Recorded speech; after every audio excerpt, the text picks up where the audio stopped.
Well, it seems like everything that can go wrong will go wrong today and in life in general. What do you do when the person who has something to say about everything has nothing to say about anything right now? Friends, I'm going through it. On top of having trouble finding gigs creatively and jobs, either bartending or otherwise, in the midst of needing a new roommate and a new place to live. My dad's also in the hospital fighting illness back home. The conversation has changed from kind of normal stuff to a little bit more end of life things. And it doesn't seem like it's that close to us, but you always think you're going to have a lot more time than that. I had ideas on showing dad this podcast studio because so much of this is his DNA and my DNA. This little microphone he gave me, this one back here he gave me, there's a sign over there that says Brinker Sound Equipment. Dad taught me to play music when I was a kid. He was kind of a rock star. I think I've always wanted to be a rock star. Maybe there's a reason for that. Maybe it's your fault, Dad. But yeah, I wanted to come and sit and just talk, and it seems like everything that can go wrong will. The other camera's not working for some reason. I couldn't get the threads off of one of my filters.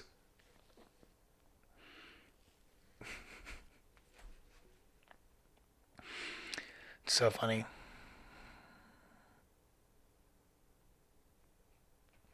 And I don't want to turn this into a bitch fest. I don't want to turn this into woe is me. But I just want to be really authentic with what I'm talking about and who I am in this moment.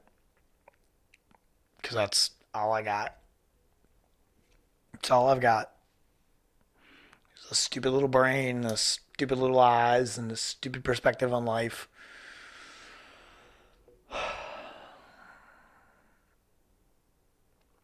I decided it was time to just kind of let go a couple days ago.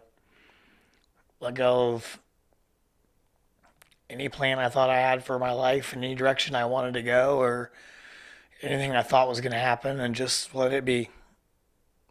Just trust the universe and trust that I'll have the strength and the ability to deal with whatever happens. And if I don't, then people around me will. And if they don't, then we're all screwed. I'm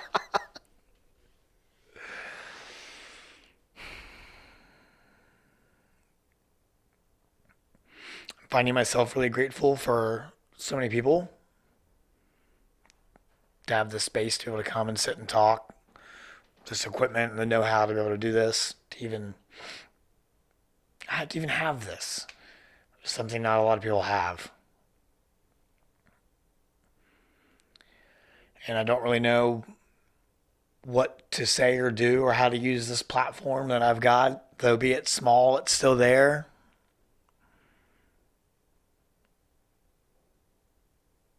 Maybe the life mission turns to fighting cancer. Maybe the life mission turns to telling more stories and changing more lives, which is what I wanted to do anyways. But um, just like I wouldn't call it beautiful, but a clarity for sure that comes when it seems like everything's falling apart around you. And, like this is one of those times when it'd be really nice to have like a partner to lean on.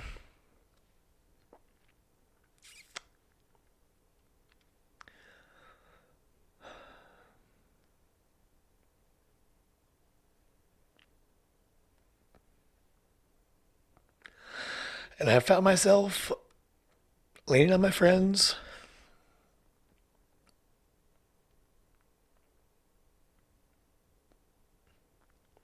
I hadn't wanted to say anything about this at all, and last night finally I just had to say something, and the outpouring of love last night and today has been pretty incredible.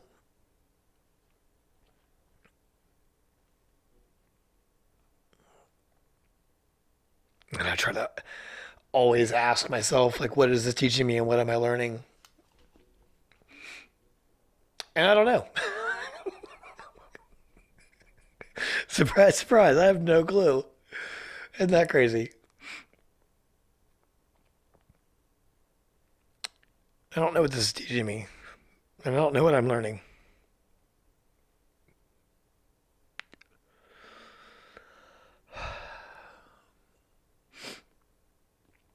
This all started back in like February. The alarm bells first got raised that dad had been a little bit sick. We weren't really sure what it was, but it had gotten worse. And I ended up going home in March. Kind of said my piece. Kind of said all the things I thought I needed to say. And I do want to go home.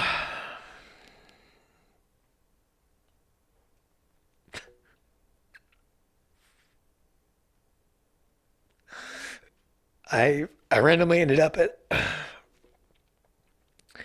an establishment called the Palm Room on Saturday with my dear friend Rachel. She was live painting for a band called The Kind Thieves. And I've wanted to meet them for a while and listen to their music. And I wanted to meet Hayden, their photographer, for a while because he seems like a really good dude. And I asked Rachel if it was okay if I came with her, and I ended up driving her because she can't drive. It was just a nice catch up moment with her, anyways, and we needed that.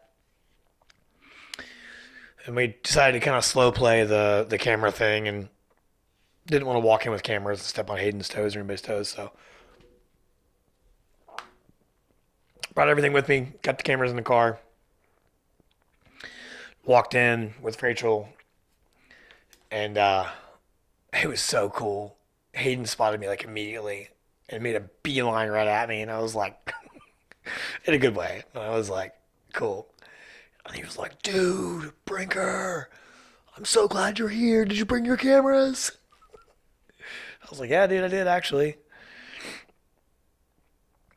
And I got to shoot alongside him and got to take photographs and some clips of him and Rachel on the band. And the whole point of the story is they sang a song, and I think it's called Serpentine Highway. I'll have to look it up. It sounds right. It's worth getting right for this story. Yes, Serpentine Highway. They haven't recorded yet. But the hook of it, the chorus or whatever you want to call it, says, and I never thought I'd say, take me back to Ohio. And that keeps just ringing in my ear. I also didn't know that the Kind Thieves and Hayden were from basically where I'm from. They're from Charleston, West Virginia, Hurricane, West Virginia, Beckley, West Virginia. And that was pretty cool. It was cool to meet them. But that song kept playing in my head. Yeah. The other song that keeps playing in my head here recently, for some reason, is Rockstar by Nickelback. And I hate to admit that, but maybe that's part of that. Part of this is I've always wanted to be a rock star a little bit, like as a dad. The more time goes on, the more I realize why I am the way I am and how I think the way I think and why, and maybe why I've been programmed to be so contrary and such an obstinate instigator of chaos. I don't think that's true at all, but it's funny to think about. I never thought I'd say take you back to Ohio, and I want to go back. I need to go see Dad. Not because there's something I need to say or something I want to get off my chest, but I just think it's right. It's the right thing to do. So I might run home next week. Maybe get a plane ticket or maybe drive up and drive back. I'm not sure yet.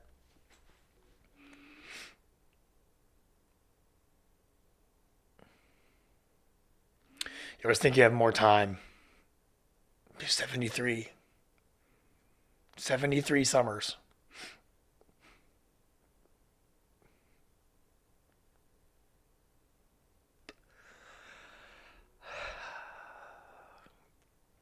I'm 39. I thought I would have made it by now. I thought I'd be able to go like, look, everybody, look, Dad, we made it. And God, I've never even wanted to admit how much I cared about that opinion and about that. I'm proud of you or whatever.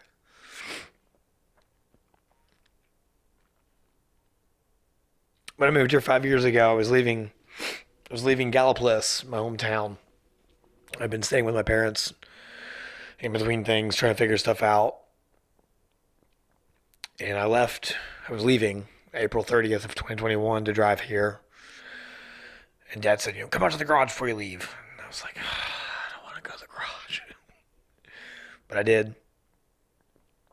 And Dad's garage is it's a mess. There's so much crap. There's so much stuff. But it's cool. It's like a wonderland of things that if you've got time to listen, he's got the stories to tell about. And I identify with that. But time out in the garage is always usually 20 or 30 minutes, even though you're trying to get on the road here. But I went out, we talked, and he basically said, you're going to Wilmington for connections, and I want you to go there to be open to whatever comes. And boy, have I made some connections. Made a lot of connections. A lot of connections I'm really thankful for.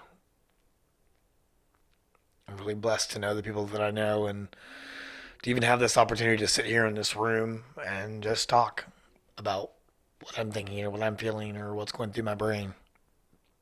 Not everybody has that privilege. Not everybody has that ability. Not everybody has those tools. And I'm just really thankful for that. I'm really thankful for people like JT. I'm really thankful for all my friends that keep putting their arms around me.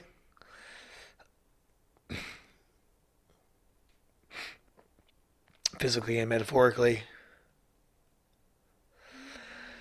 And I always try to say, what is this teaching me? What am I learning? And I know what I'm learning to do is lean on my friends and show up as best I can for my family, which doesn't seem like enough.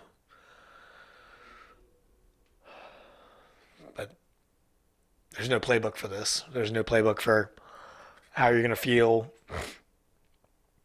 how your siblings are going to feel, how your mom's going to feel, how your dad feels, how the rest of your family is going to feel, how strangers on the internet might feel about you even talking about it. Who knows?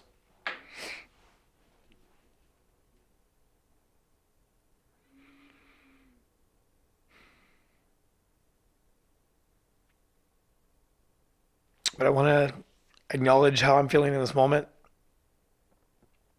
Lost. Like everything's melting down around me. And I said that to a friend, someone I don't even know. I don't even know her that well. But she sent me a quick parable a couple hours after we had talked. And it was about the caterpillar and the butterfly.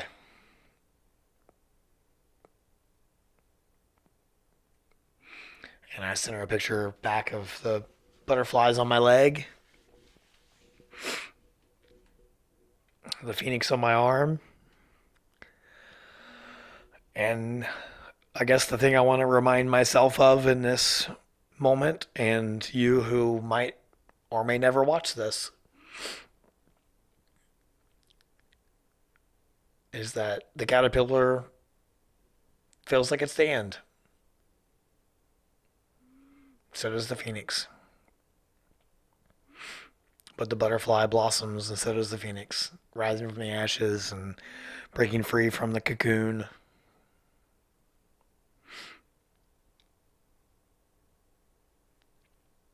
I just never thought we'd get to this moment in my life, and it would be this, where I'm completely alone and broke, and then Wilmington, North Carolina, a place that I love, a place that I adore. For some reason, I just want to go back to Ohio. And I will. And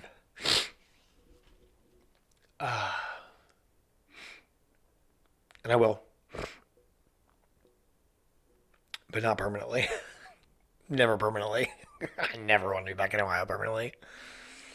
Somebody commented on Facebook and they were like, oh, you should move to here. I was like, well, it'd be the girl or the salary. And right now, I don't think either of those things are in Ohio for me. So,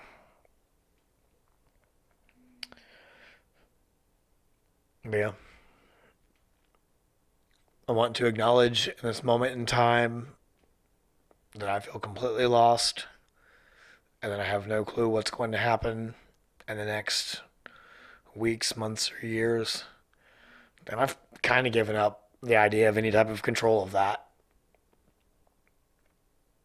I ran into somebody. I was sitting at my favorite spot in Wilmington on Sunday with my dogs. And I've been working, and the bar was pretty much empty. It's a huge bar, too. And this person came and sat down next to me and then ended up striking up a conversation. Come to find out they're an artist. Lovely conversation. Beautiful moment. And one of the things that we talked about was the desire for control as an artist. The desire to know what the story is to be told or what's happening. And I think to live a truly authentic and creative life, you have to fall in love with every moment for what it is.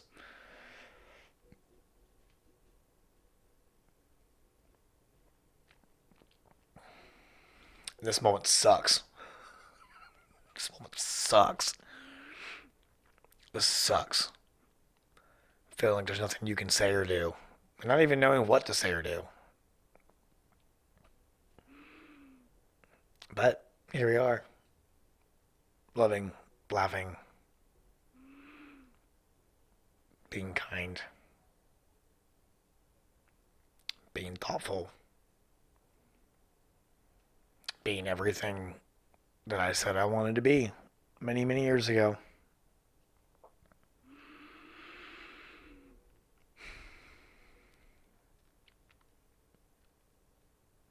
So I don't really even know where to wrap this up or what to say other than just thank you for watching. I love you. And I mean that. I don't know why this is the road I've been given, but there's a reason for it.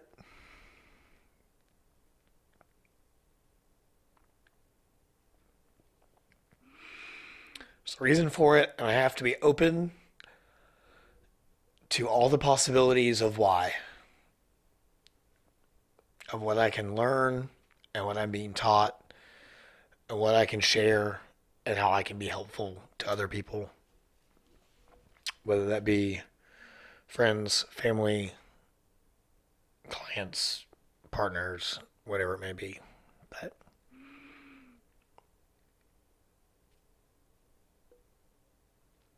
thank you. Wow, words. This is how scatterbrained I am.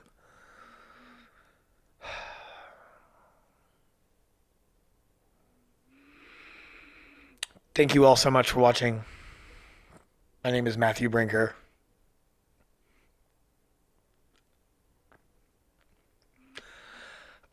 And I'm scared of what's coming next.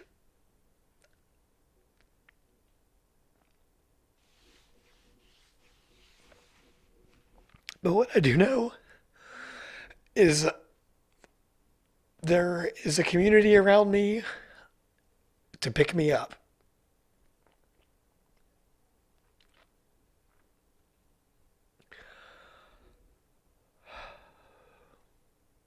I love you, Dad.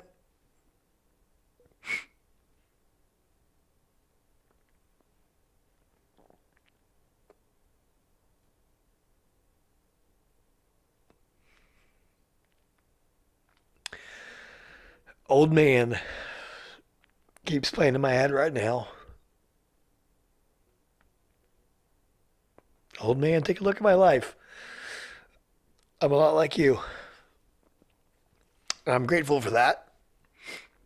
And I'm also grateful for wisdom and clarity that I've learned from you and others. That's all for me. Thank you for watching. I love you. I'll talk to you soon. Bye. Tell somebody you love them. Give somebody a kiss. Do something nice. Pet your dog. Smell the flowers. Take the trip. Do the thing. That's all I got for now.